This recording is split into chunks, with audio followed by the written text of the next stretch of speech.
Mesdames et messieurs, merci de rester fidèles à Moto TV. Voici le sommaire de votre journal. Et salubrité en ville de Butembo, les habitants appellent à l'intervention des services chargés de l'évacuation des déchets dans la ville à s'arranger pour rendre la ville propre. Situation humanitaire en République démocratique du Congo, le gouvernement s'active toujours pour apaiser la douleur des victimes de la guerre. Tout pour le sommaire. Et des déchets déplumés des sauterelles détruisent davantage l'état de salubrité de la ville de Butembo en cette période pluvieuse, une situation qui dure depuis mi-novembre dernier, période des sauterelles dans la région des tas d'ailes et des pattes de ces insectes comestibles sont abandonnés dans les artères du centre-ville de Butembo aux côtés d'autres immondices amassés dans le coin des habitants qui entretiennent les activités le long de cette malpropreté appellent les services chargés d'évacuer ces déchets à s'arranger pour rendre la ville propre. Reportage Nelly Mwenge-Chali et Luciana Moussibirwa. En cette période de fin de l'année, la vente des sauterelles abonde les marchés de Butembo. La préparation de ces insectes comestibles dans les habitudes locales laisse un besoin urgent de propreté.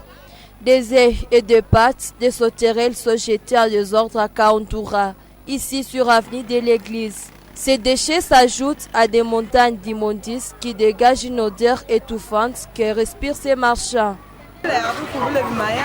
Une mauvaise odeur dégage sur cette route à cause de ces immondices.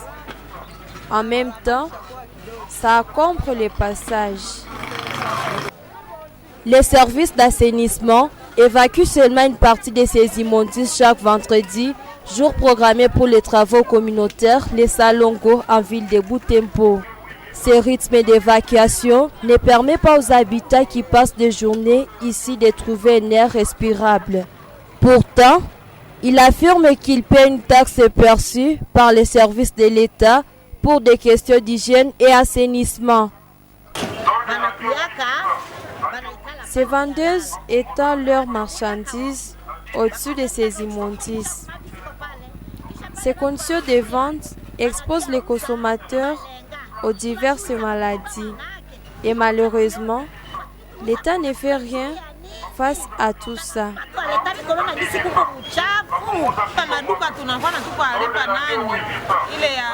Nous payons mensuellement une taxe de $2 pour assainir la ville. Ces immondices de sauterelles sont abandonnés à plein air dans les rues et avenues de la ville de Butembo.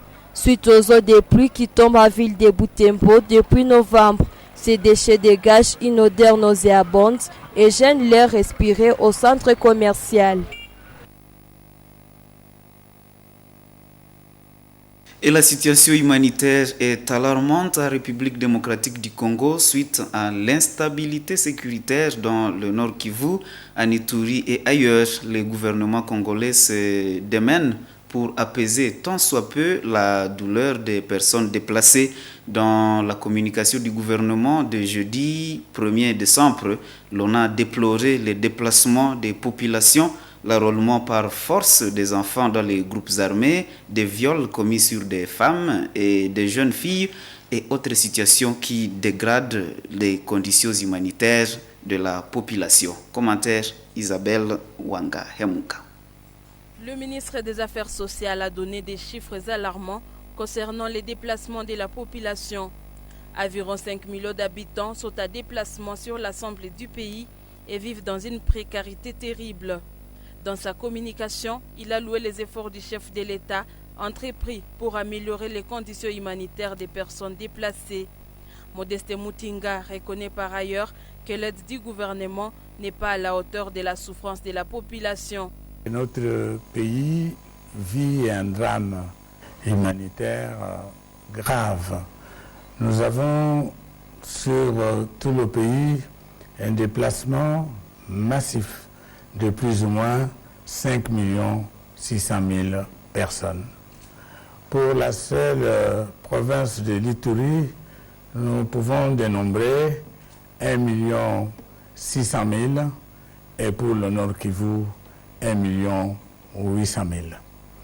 De ces déplacements massifs, le plus cruel, c'est celui qui s'est déroulé dernièrement avec la prise de Rutshuru et une partie de Kibumba par les terroristes du M23, supplétifs de l'armée rwandaise.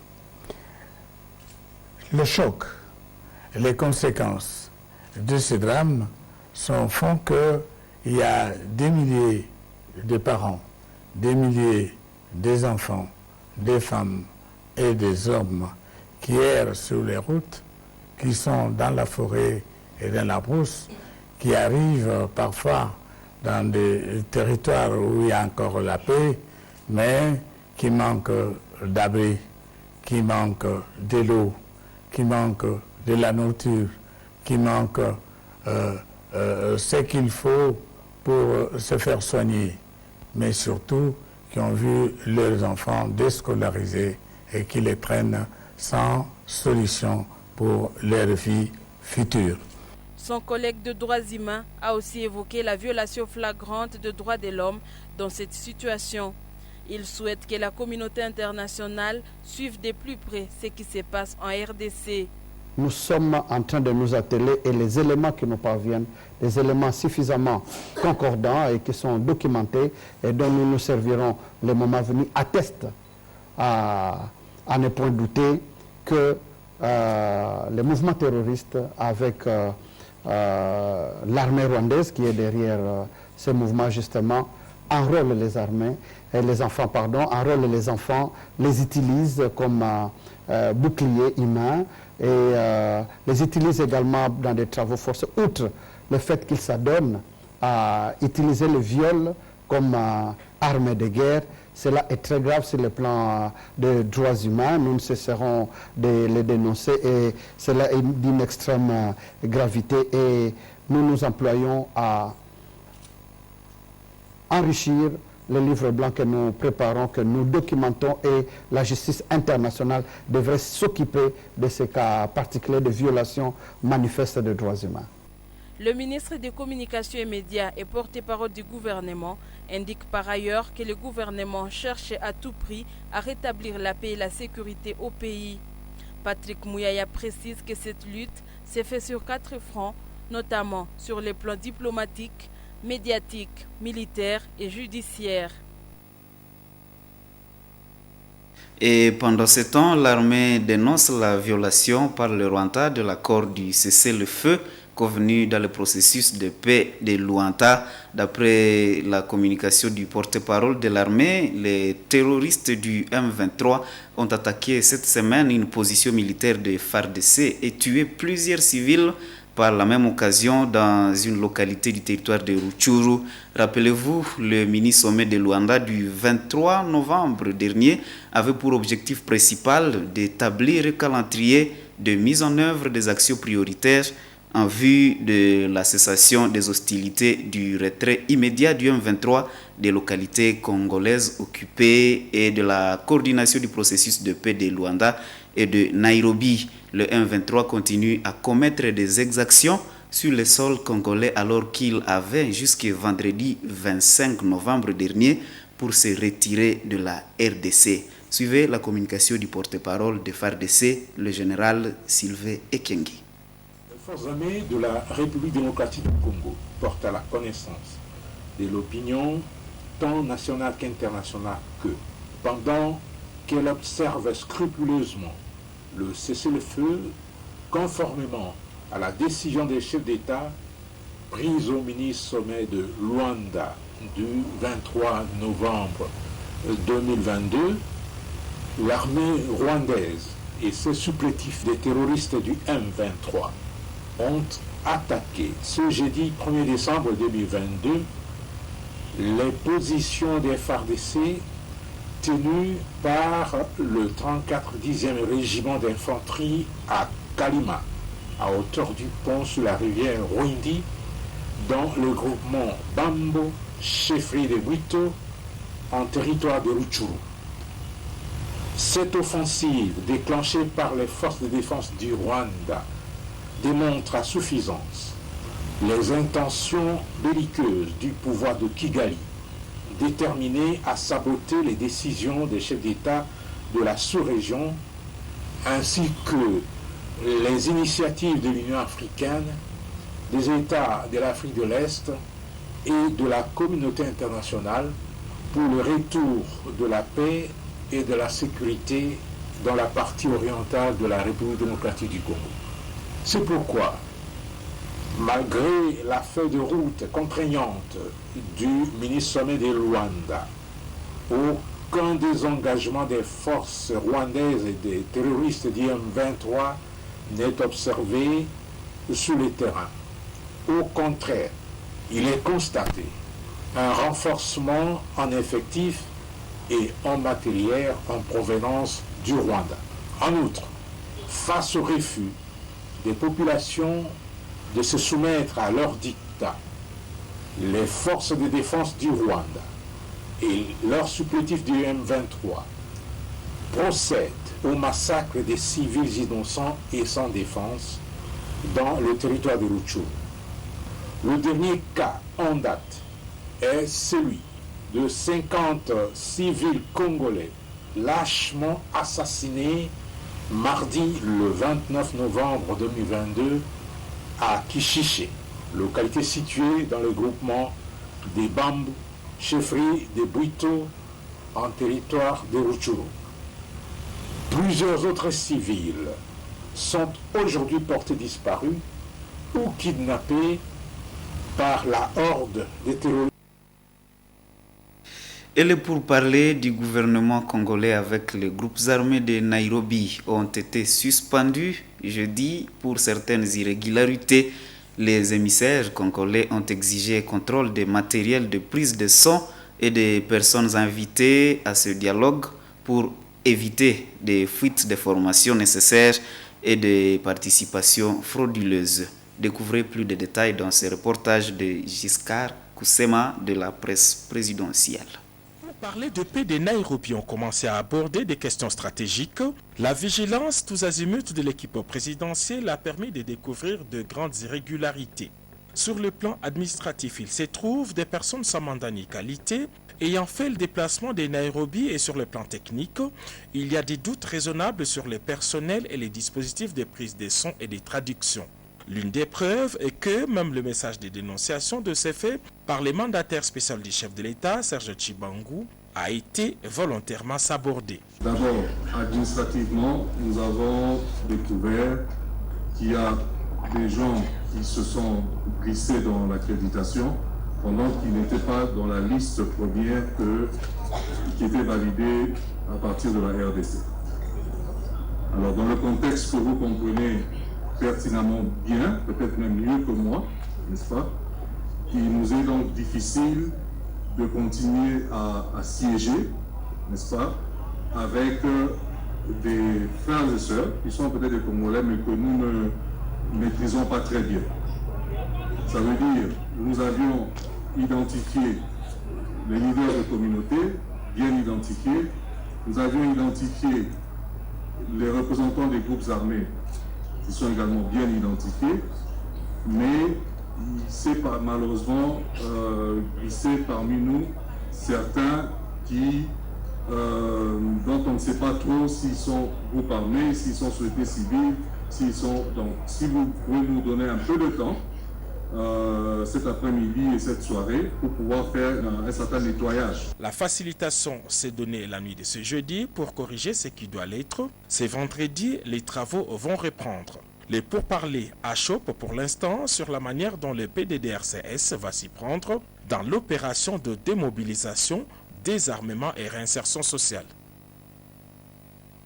Et dans un autre chapitre, clôture officielle de l'année académique 2021-2022 aux facultés africaines Bakita ce vendredi 2 décembre 2022.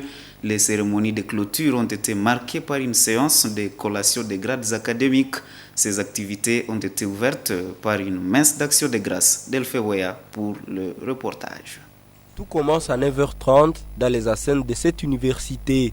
C'est d'abord une messe d'action de grâce qui précède toutes les activités de la journée. Elle a été présidée par le père croisier Benjamin Kahindo, envoyé par le grand chancelier de cette université, le père Ivenzu Vakaoma. Les participants à cette célébration eucharistique étaient essentiellement des membres de la communauté fabienne, accompagnés de leurs proches. Dans son homélie, le célébrant du jour a appelé les participants à affirmer leur foi dans le Seigneur. Et voilà les deux aveugles qui souffraient de cécité. Dès qu'ils ont appris que Jésus était là, pour eux c'était ces jours-là ou jamais. Nous avons aussi des jours comme ça. Nous avons des opportunités comme ça dans notre vie. Ou c'est ces jours-là ou jamais. Et si par moment, nous connaissons des crises de foi, alors demandons la grâce de la foi pour que Jésus puisse nous dire que tout se fasse pour nous selon notre foi. 11h30, fête de la messe. Un moment porté pour les différentes cérémonies de collation des grades académiques. C'est au même moment que les lauréats du jour se préparent à rentrer dans la salle après avoir mis leurs habits appropriés.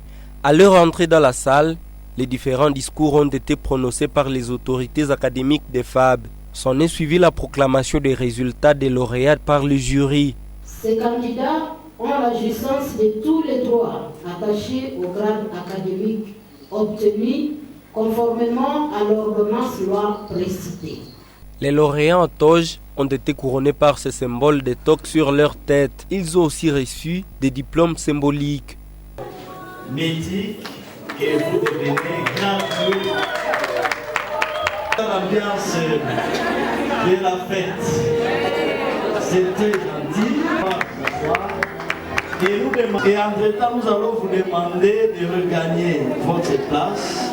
Vers la fin de ces cérémonies, la révérende sœur Kandoli Bilika, recteur des facultés africaines Bakita, a appelé les lauréats à la discipline, la créativité et le beau témoignage pour une bonne image de leur université.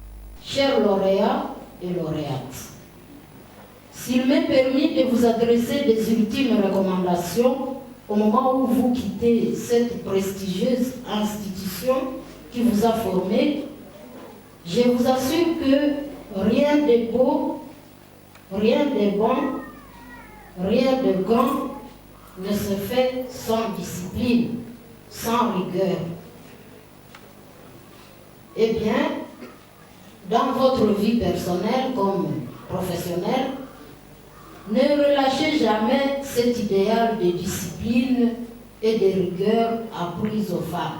Ensuite, la confiance, c'est une force de l'esprit qui choisit à ne pas baisser les bras devant la première difficulté, de ne pas lâcher prise, mais de tenir bon.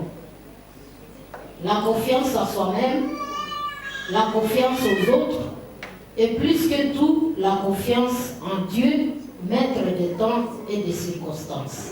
Les facultés africaines Bakita se retrouvent à Ville de Butembo au quartier de l'Évêché. Elles organisent l'informatique et gestion, la psychologie et sciences de l'éducation et les sciences religieuses. D'autres facultés sont en cours, à l'occurrence la comptabilité et les diplômes d'agrégation.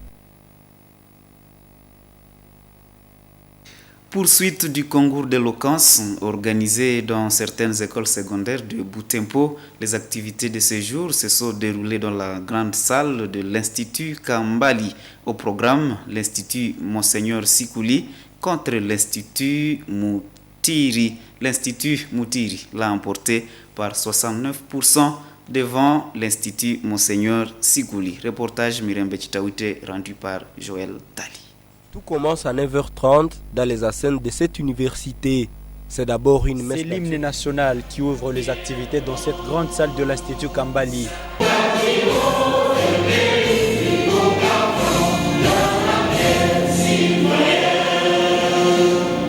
Prenant la parole d'ouverture, le vice-président de la Fondation des débatteurs sans frontières, Humbert Rodrigue, a appelé l'assistance à adopter un esprit de fair play.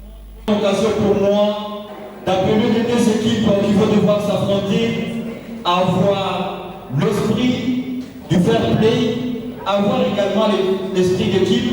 Comme vous le savez, on est là juste pour un exercice. Bien sûr, nous sommes en train de parler d'une compétition qui est des concours. Mais laissez-moi vous dire qu'aucun d'entre nous ne va perdre.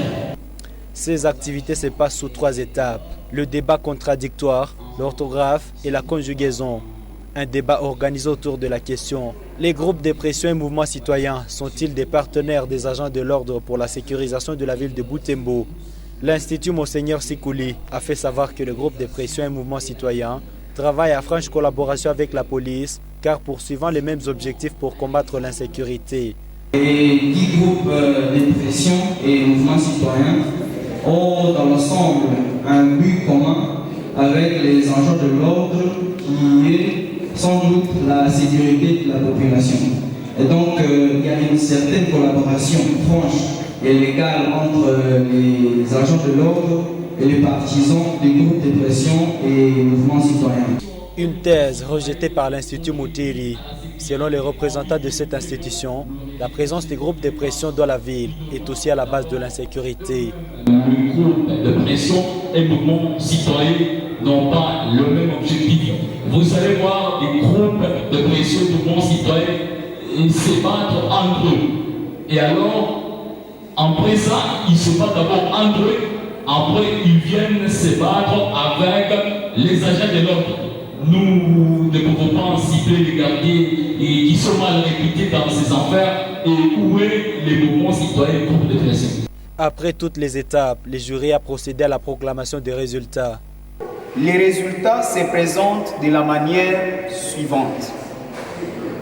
Institut Moutiri a obtenu 30 sur 40 au débat, 10 sur 20 en orthographe, 17 sur 20 en conjugaison et 12 sur 20 pour le public, ce qui fait au total 69 points sur 100. L'Institut Monseigneur Sikouli a obtenu 29 sur 40 au débat, 8 sur 20 en orthographe, 15 sur 20 en conjugaison et 13 sur 20 pour le public, ce qui fait au total 65 points sur 100. Proclamons provisoirement l'Institut Moutiri comme les gagnants du match en défaveur de l'Institut Monseigneur Sikouli. La suite de ces concours est annoncée dans les tout prochains jours. Chers téléspectateurs de Moto TV, ainsi prend fin cette édition du journal. Merci de l'avoir suivi. Au revoir.